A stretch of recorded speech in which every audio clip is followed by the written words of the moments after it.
அவள் அடிக்கடி என் ஏழ்மையைக் குறித்து ஏசி வந்தாள். பூர்வ ஜென்மத்தில் செய்த வினைப்பயனை உங்களிடம் கொண்டு வந்து தள்ளியுள்ளது. உங்களுக்கு தொழிலில் புத்திசாலித்தனமே கிடையாது. எப்போதும் கஷ்டம்தான்.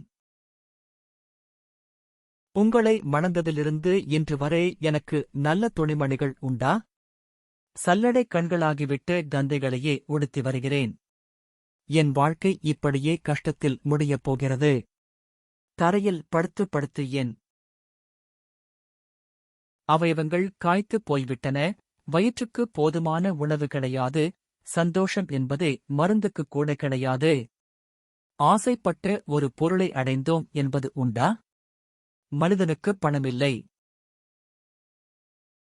என்றால் அவன் பிணத்துக்கு சமானமானவனே. அவனுடன் வசிக்க விரும்பாமல் அவன் குடும்பத்தார்கள் கூட வெளியேறிவிடுவார்கள்.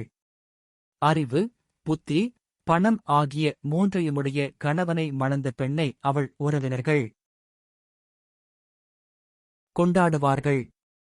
பணமில்லாத ஏழையை கட்டிக்கொண்டு வாழ்நாள் முழுவதும் அல்லல் படுவதை விட அவள் இளம் வயதிலேயே விதவையாகி விடுவது எவ்வளவோ மேல். இவ்வாறு அவள் சொல்லம்புகள் மூலம் என் உள்ளத்தை வெகுவாக புண்படுத்திவிட்டாள். அதை பொறுக்க மாட்டாமல் நான் கிளம்பிவிட்டேன். இனி செல்வத்துடன் வீட்டிற்கு திரும்புவது, இல்லையேல் அழிவை அடைவது என்ற வைராக்கியத்துடன் அலைந்து கொண்டிருக்கிறேன். மன்னவா என்றான் அவன். அவனுடைய பரிதாப நிலையைக் கண்டு விக்கிரமாதித்தன் மிகவும் மனம் வருந்தினான்.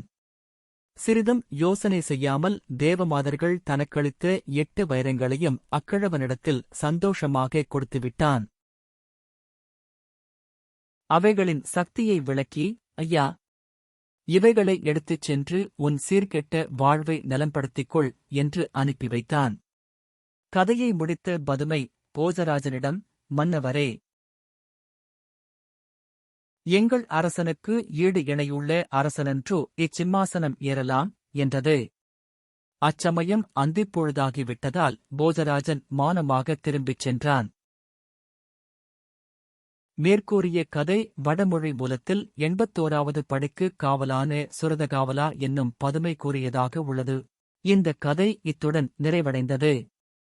அடுத்த அத்தியாயத்தில் மீண்டும் சந்திப்போம். நன்றி.